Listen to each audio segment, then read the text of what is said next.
ভগবতে বাসুদেবায়। আজ আমরা দয়ানন্দ সৎসঙ্গ মন্দিরে বসে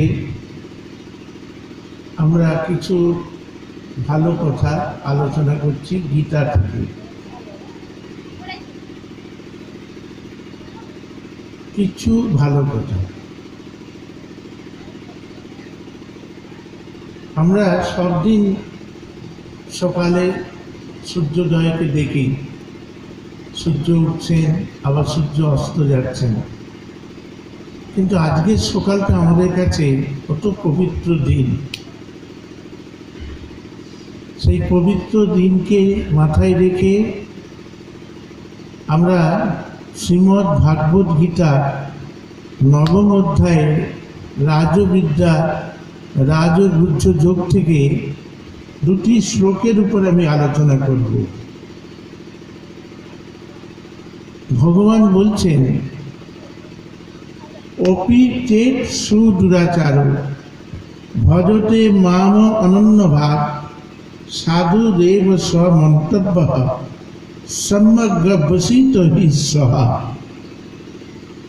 মানেটা কি হলো? অতি দুরাচার ব্যক্তিও যদি অনন্য ভক্তির সঙ্গে আমার ভজনা করে তবে তাকে সাধু বলে জানবে। এখানে একটি শব্দ প্রয়োগ করেছেন, অনন্য, মাম অন্য ভাব, মানে অনন্য ভক্তি, মানে একভাবে তাকে যারা ডাকছেন। একটা লোক খুব খারাপ কাজ করে ফেলেছে, সে বলছে আমি কি খারাপ কাজ করলাম, আফসোস করছে যে আমার এই কাজটা করা ঠিক হয়নি। তাকে ভগবান বলছেন আমি তোমাকে ক্ষমা করে দিলাম। অনন্য ভক্তির সাথে আমাকে যারা ভজনা করছে, এই যে ভক্তি যোগটা আমরা একটু আগে পাঠ শুনলাম, আমাদের পরমারাধ্য গুরুদেব শ্রীমৎ স্বামী সত্যানন্দ গিরি মহারাজ ঝাড়গ্রাম সেবায়তনের অধ্যক্ষ ছিলেন। তিনি সকল ভক্তকে বলতেন ভক্তিযোগ পাঠ করো, ভক্তির উপরে আর কোনো কিছু নেই।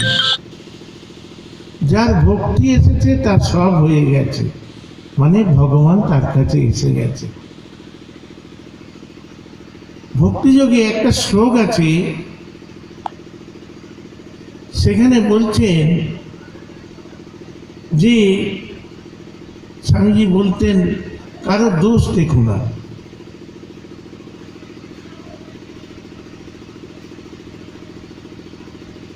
কারো দোষ দেখো না, এবং অজেষ্টা সর্বভূতানাং মৈত্র করুণৈবচ নির্মম নিরহংকার সুখ দুঃখ সকস্মি। যে সকলের মধ্যে যে সকলকে এক দেখছেন, অদেষ্টা সর্বভূতানাং মৈত্র করুণৈবচ, সকলকে যিনি একভাবে ভালোবাসছেন তিনি ভক্তির পথের যাত্রী হয়ে গেছেন। স্বামীজির কাছে অনেকেই নালিশ করতেন। স্বামীজি বলতেন দোষটা তো দেখলে, কিন্তু ওর ভালো গুণটা তুমি দেখতে পেলে না। তোমরা দোষ দেখতে বড় অভ্যস্ত হয়ে গেছে, তোমারও মধ্যে তো সে খারাপ দোষ আছে। তুমি তোমারটা আগে ভালো করে দেখো, তারপরে পরেরটা বলবে আমার কাছে। একটা অত বড় প্রতিষ্ঠানের তিনি প্রেসিডেন্ট, থাকবে স্কুল কলেজ নানা কিছু নিয়ে তিনি সেবায়তন করে গেছেন। নালিশ হতো অনেকের বিরুদ্ধে, তিনি শুনতেন এক মনে, আর বলতেন দোষটা দেখেছো, ভালোটা দেখো। ভালোটা দেখার অভ্যাস করো। আমরা খারাপ দেখতে দেখতে খারাপ হয়ে যাই। অতএব এই খারাপটা তোমরা ত্যাগ করো, সেই জন্য গীতায় বলছেন ভগবান 30 নম্বর শ্লোকে, অতি দুরাচার ব্যক্তিও যদি আমাকে ভক্তির সঙ্গে ডাকে আমি তাকে ক্ষমা করে দিই, তাকেও তুমি সাধু বলে জানবে। অতএব আজকে যাকে খারাপ দেখছো কালকে তো সে ভালো হয়ে যেতে পারে। রত্নাকরের উদাহরণটা দিলাম রামায়ণে। রত্নাকর বড় দস্যু ছিলেন, সে নারদ মুনির পর্ষে সে বাল্মীকি মুনি হয়েছিলেন। অত বড় রামায়ণ রচয়িতা বাল্মীকি মুনি, উদাহরণস্বরূপ। অতএব মানুষকে ভালো করাই হবে আমাদের কাজ। যে খারাপের দিকে যাচ্ছে তাকে ফিরিয়ে আনতে হবে, তাকে সৎ সঙ্গে নিয়ে আসতে হবে। সেই জন্যে চৈতন্য চরিতামৃতে কৃষ্ণদাস কবিরাজ একটি সুন্দর শ্লোক দিয়েছেন, কলম, সাধু সঙ্গ সর্বশাস্ত্রে কয়, লবমাত্র সাধু সঙ্গ সর্বসিদ্ধি হয়। আমাদের জীবনের প্রথম উপায় হবে সাধু সঙ্গ করা, সৎ সঙ্গ করা। তাই গুরুদেব তার আশ্রমের নাম দিয়েছিলেন সৎসঙ্গ আশ্রম। এই যে প্রথম ধাপটাই হবে ভালো কথা শোনা।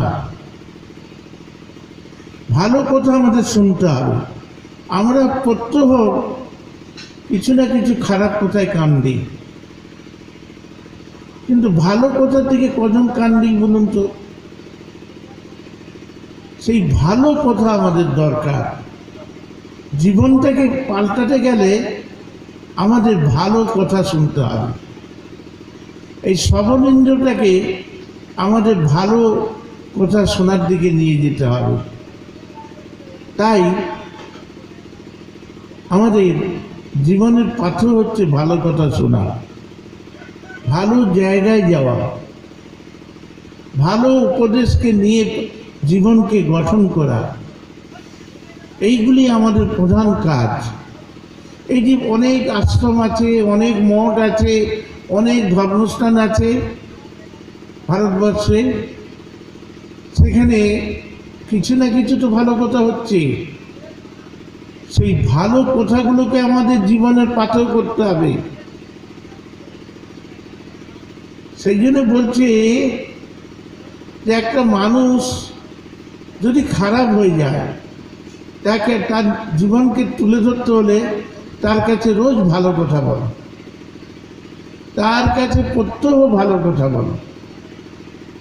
একদিন না একদিন তার জীবনের পরিবর্তন আসবে। সেই জন্য বলছি,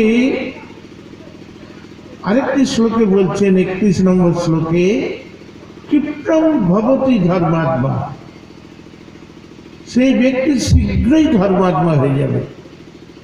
ভগবান নিজে বলছেন,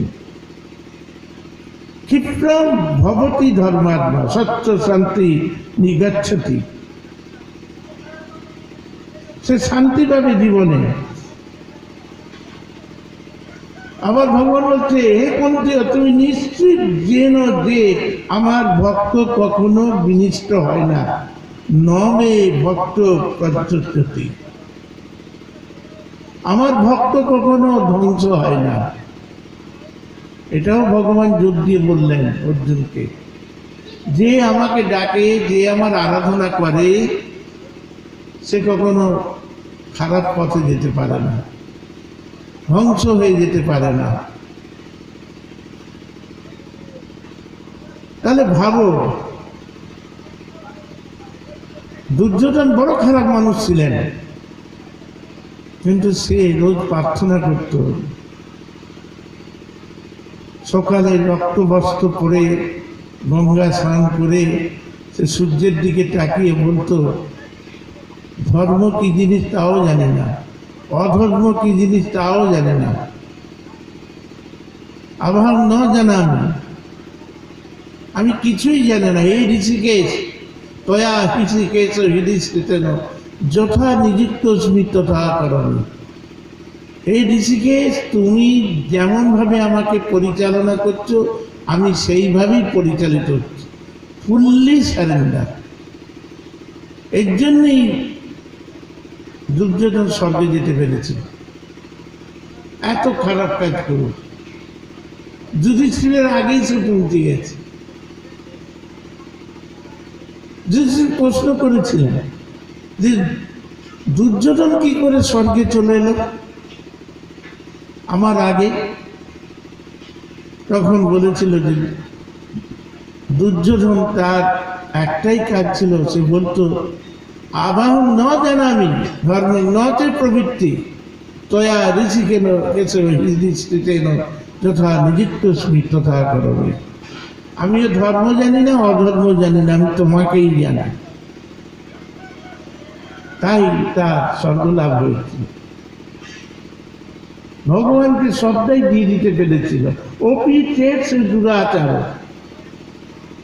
অতি খারাপ ব্যক্তি যদি অনন্য ভক্তির সাথে আমাকে যদি ডাকে, আমি তাকে সাধু বলে, আমার সাধু বলে তোমাকে মানতে হবে, জানতে হবে। আমরা অনেক সময় সংসার করতে যে হ্যাঁ অনেক খারাপ কাজও হয়ে যায়, ভগবান বলছেন আমি এগুলো সব পাস করে দেব যদি তুমি আমার স্মরণ দাও। ওটাও আমি তোমার খারাপটা নিয়ে নেব, তোমাকে আমি ভালো জিনিস দিয়ে দেব। বিচারপতিরা বলেন আপনি আপনার দোষটা স্বীকার করুন, আপনার দোষ স্বীকার হলে আপনাকে আমি মৃত্যুদণ্ড থেকে রেহাই দিব। যদি সে সত্য কথাটা বলে ফেলে, বিচারপতি তার দোষকে লাঘব করে দেন, যে এবার আপনি ভালো হন, মানুষ হন, আর খারাপ কাজ করবেন না।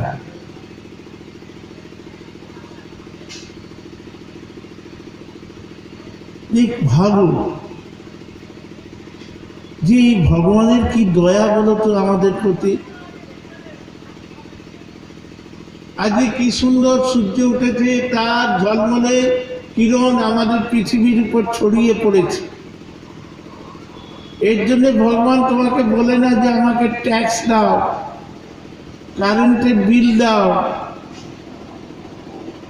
বাতাস বইছে,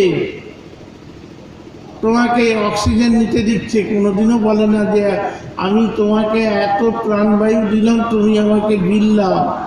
আর এখন হসপিটালে তোমার শ্বাসের কষ্ট হচ্ছে, অক্সিজেন দিতে হচ্ছে, বিল দিতে হচ্ছে। ভগবান তোমার জন্য মাটি ধরিত্রী দেবী দিয়ে রেখেছেন, তুমি চাষ করে খাচ্ছ, বিল চাইনি। বর্ষার জল মাটিতে পড়ছে, সবুজে ভরে গেছে, তোমার কাছে কোনোদিন বিল পাঠাননি। আমাদের কবে উপলব্ধি হবে? আমরা ভগবানকে গালাগালি দিই, ভগবান কিছুই দেয়নি। ভগবান না দিলে তুমি এসেছো কেন পৃথিবীতে? কে তোমাকে পাঠিয়েছে? ভগবানই তো পাঠিয়েছে আমাদের। আর তুমি আজকে 5 ফুট 7 ফুট হয়ে গেছো কার দৌলতে? ভগবানের দৌলতে। কিন্তু আমরা সেই ভগবানের স্মরণ মনন কিছুই করি না।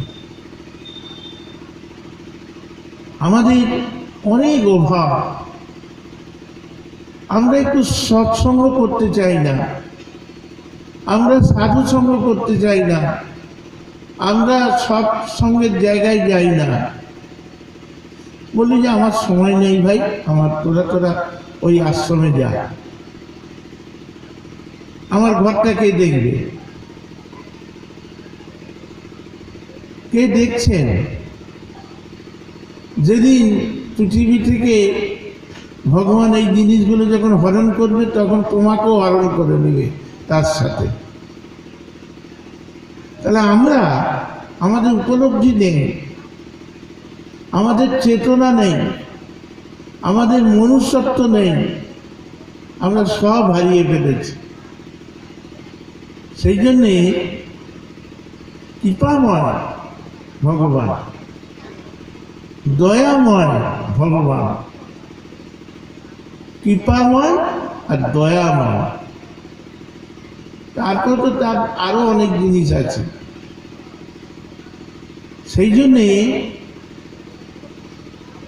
আমাদের গুরুদেব স্বামী সত্যানন্দ গিরি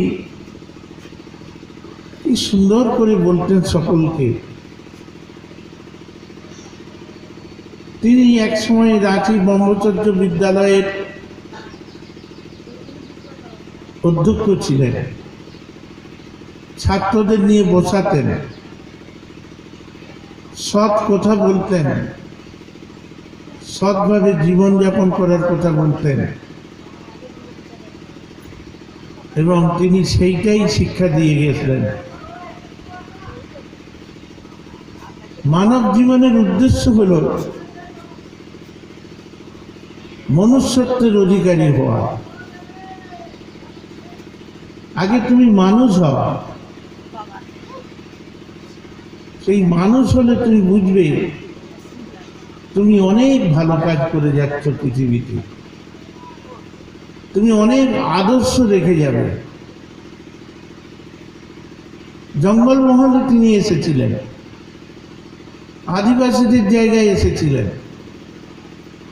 তাদের শিক্ষা দিলেন, তাদের মানুষ করলেন, তাদের জন্য শিক্ষায়তন করলেন। আমি গত দুদিন আগে মুন্ডুবাড়ি ঈশানন্দ মঠে বিদ্যালয়ে গিয়েছিলাম। সেখানে অনেক ইসলাম ভাইয়েরা ছিল, হিন্দু ভাইয়েরা ছিল, তারা শুনেছেন আমার বক্তব্য। স্বামী সত্যানন্দজিকে তার প্রিয় শিষ্য উষানন্দজি 5 একর জায়গা দিয়ে গেলেন। তিনি সেখানে কালী মন্দিরও করেননি, বিষ্ণু মন্দিরও করেনি, শিব মন্দিরও করেনি। তিনি স্কুল করে দিয়ে গেলেন। জ্ঞানের আলো প্রকাশ হওয়ার জন্য, কালো মাথার মধ্যে আলো আসার জন্য শিক্ষার ব্যবস্থা করলেন। তৎকালীন এখানে কোনো শিক্ষার ব্যবস্থা ছিল না। এখানে অনেক আদিবাসী ভাইদেরও বাস আছে, ইসলাম ভাইদেরও বাস আছে, হিন্দু ভাইদেরও বাস আছে। তিনি দেখলেন যে মন্দির মসজিদ করার থেকে আগে বিদ্যায়তন করাই আগে দরকার, সরস্বতী দেবীর চর্চা করা দরকার।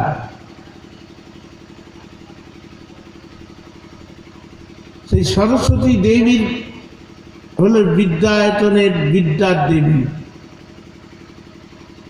সেই বিদ্যা হিন্দু ছেলেরও দরকার, সাঁওতাল ছেলেরও দরকার, মুসলিম ছেলেরও দরকার, খ্রিস্টান ছেলেরও দরকার।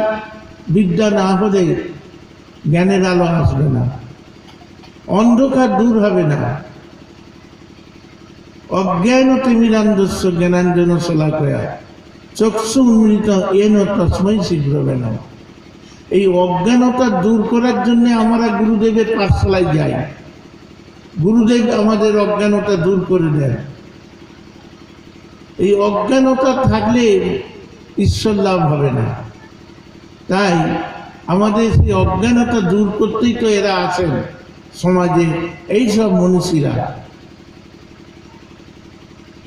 স্বামী সত্যানন্দ নিজে খুব উচ্চ শিক্ষিত ছিলেন, ক্যালকাটা ইউনিভার্সিটির ছাত্র ছিলেন।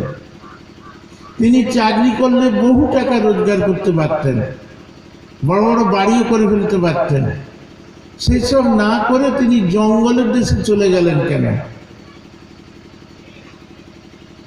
তিনি দেখলেন যে এইসব মানুষগুলো অন্ধকারে পড়ে আছে, অন্ধকারে কিলবিল করছে। এদের যদি মূল্যায়ন করতে হয় তাহলে শিক্ষা দরকার। সেই জন্য তিনি শিক্ষার আলো নিয়ে এলেন, জ্ঞানের প্রদীপ জ্বালিয়ে দিলেন। সে আমরা একটা ছোট্টবেলায় গল্প পড়েছিলাম, এক বৃদ্ধ বাবার 5টি ছেলে ছিল। 5টি ছেলেকে ডেকে বলছেন যে আমার একটা অন্ধকার ঘর আছে, আমি তোমাদের 1 টাকা দিলাম, এই 1 টাকা দিয়ে অন্ধকার ঘরটায় এমন জিনিস দাও যাতে যেন ভরে যায়। প্রত্যেকটা 5টা ছেলেকে 1 টাকা 1 টাকা করে দিয়ে গেল।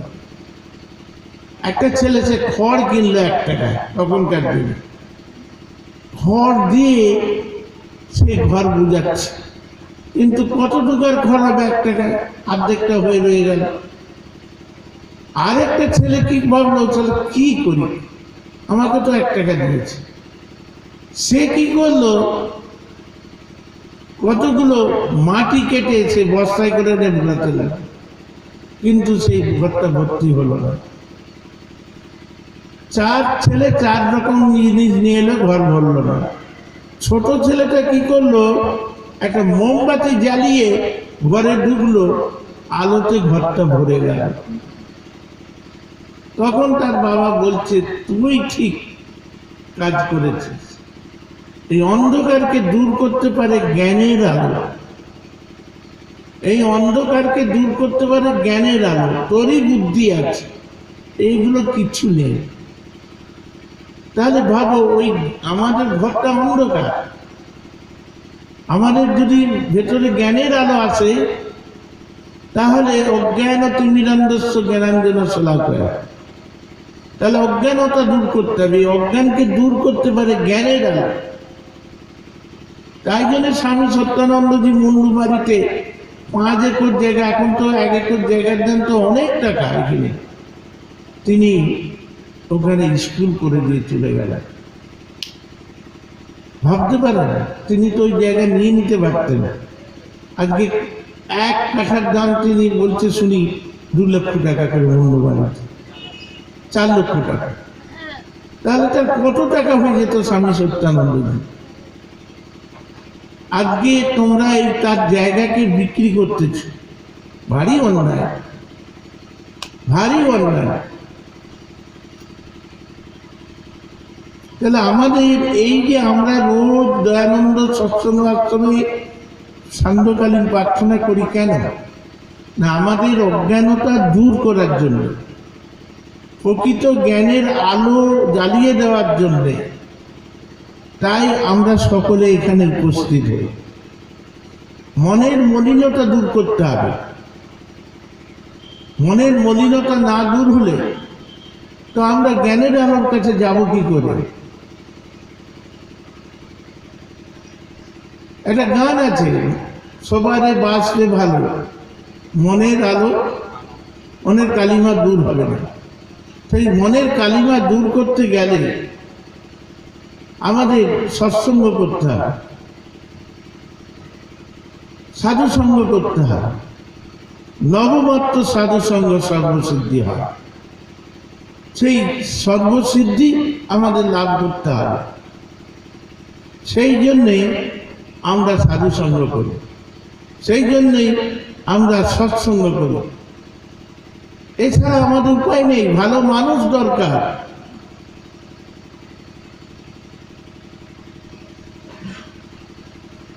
আমি শুনছিলাম যে একটা ছোট ছেলের হাতে প্রদীপ দিলে সে জানে না, সে ঘরে আগুন জ্বালিয়ে দিয়ে বসে থাকে। সে নিজেও পড়বে আর সকলকে পুড়িয়ে দিবে, কেন তার তখন জ্ঞান আছে না। আমাদের সেই জ্ঞানটা দরকার। এই জ্ঞানের জায়গায় আমাকে যেতে হবে। আমরা এই অজ্ঞানতা নিয়ে কালী পূজায় কত কথা বলি দিই বলুন তো। নিরীহ প্রাণীগুলো তাকে ধরে নিয়ে যে দুপোকার কেটে ফেলতেছে, আর ঘরে এসে বেশ মজা করে মাংস ভাত খাচ্ছে। একবারও তার দিকটা তাকিয়ে দেখলাম না। তাহলে মা খাবে কাঁচা মাংস আর রক্ত, আর তুই ঘরে এসে করবি পেঁয়াজ রসুন দিয়ে পাঁঠার মাংস। বাহ, সুন্দর, তুই ভক্ত বাবা কালীর। হ্যাঁ, তুই সুন্দর ভক্ত কালীর। ঘরে 1 গাদা আত্মীয় স্বজন দেখে রেখে দিয়েছি, 2টো পাঁঠা বলি হবে, জোড়া পাঁঠা দেবো মাকে। তা এই তো আমাদের জ্ঞান। এই জ্ঞান দিয়ে ঈশ্বরকে পাওয়া যায় না, ভক্তি দিয়েই ঈশ্বরকে পেতে হয়। সেই জন্য গীতায় ভগবান বলছেন, মদ ভক্ত অর্জুন, তুমি আমার ভক্ত হও। মদ জাজি মাং নমস্কুরু, প্রতিদিন আমাকে একটা করে নমস্কার করো, আমি আর তোমার কাছে কিচ্ছু চাই না। 10 সের চালের ভোগও চাই না, অনেক নৈবেদ্যও চাই না, অনেক কাপড় চাই না, অনেক গামছা চাই না, আমাকে তুমি ভক্তিটা দাও, ওইটা দিলেই আমি খুব খুশি হব। ভগবান অর্জুনকে বলছেন, তার প্রিয় ভক্তকে বলছেন। কিন্তু আমরা কি করলাম? ভগবান মায়ের কাছে কালী পুজো দুটো পাঁঠা নিচ্ছি, কতগুলো পুজোর ফল টল কিনেছি, একটা মায়ের লাল কাপড় কিনেছি, গামছা কিনেছি, পুজো দিতে যাচ্ছি। কিন্তু ভক্তিটাকে বাদ দিয়ে পুজো দিচ্ছি। আর কি নিয়ে যাচ্ছি না? কামনা বাসনা।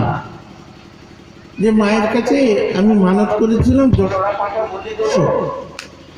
তাই দুটো পাঁঠা নিয়ে যাচ্ছি আর কাপড় চোপড় কিনে নিয়ে যাচ্ছি, কামনা বাসনা নিয়ে যাচ্ছে মায়ের কাছে। হ্যাঁ, সেইটা চাইতে যাচ্ছে। বুঝতে পেরেছ? তাহলে আমাদের ভক্তিটা কোথায়? মুক্তি হবে কোথায়? পাঁচাটা টাকা কেটে দিলে সে তো মুক্তি পেয়ে গেল। বলে দেখলে না, ভ্যাঁ করলো, মা বললো, আরে হতভাগা, তোর মুক্তি কবে হবে? হ্যাঁ, একটা নিরপরাধ পশুকে বলি দিয়ে দিয়েছে। এই তো আমাদের চিন্তা ভাবনা। তাহলে আমাদের সেই চিন্তা ভাবনা থাকবে, ওই গীতায় বলছে ক্ষিপ্রম ভবতি ধর্মাত্মা, আমি কি করে শীঘ্রই ধর্মাত্মা হব, আমি কত শীঘ্রই ঈশ্বর লাভ করব। নারদ মুনির কাছে যখন এলো রত্নাকর দস্যু, তখন মহাত্মা হয়ে গেছে, বাল্মীকি মুনি হয়ে গেছে। তখন নারদ বলছে, তোকে রাম নাম বলেছিলাম, বলতে বলতে পারিসনি, তখন তুই কি বলেছিস? রাম তো বলতে পারিসনি। হ্যাঁ, বলতে পারি, তুই মোরা মোরা বলেছিস। আজ তুই রাম নাম বলছিস, তুই মহাত্মা হয়ে গেছিস। যা, তুই রামায়ণ রচনা কর। হ্যাঁ, আর সেই বাল্মীকি মুনির আশ্রমে সীতা ছিল, তার দুটো ছেলে ছিল, লব আর কুশ। হ্যাঁ, তারাই রামায়ণটা শুনিয়েছিল রামকে। ভাবো যে এই যে আমরা রোজ আসি, আমাদের ভেতরে অনেক খারাপ বাসনা আছে, থাকবে, সেগুলোকে সরাবো কি করে? ডাক্তারের কাছে যাই শরীরের রোগ সারাতে, কিন্তু মনের রোগ কে সারাবে? ডাক্তারখানায় যাচ্ছি, ডাক্তারবাবু আমার শরীরটা খারাপ হয়েছে, ওষুধ লিখে দিলেন, কিন্তু মনের ওষুধ যেটা হয়েছে সেটা কে সারাবে? সেটা কে দূর করবে? একমাত্র সাধু সন্ত ধর্মাত্মা, তারাই সারা দিবে। হ্যাঁ, আমি এক সময়, তখন আমার বয়সটা খুব কম, দক্ষিণেশ্বরে গিয়েছি। আমার খুব ইচ্ছা ঠাকুর কোন ঘরে থাকতেন, সেই ঘরটা আমার দেখা। তখন এত লোক হতো না, তখন একজন বললো যে ওই ঘরটায় থাকতেন। সেখানে দেখলাম এক বৃদ্ধা মা, তিনি ঠাকুর রামকৃষ্ণের নাম জপ করছেন। হাতিবাগানে তার বাড়ি।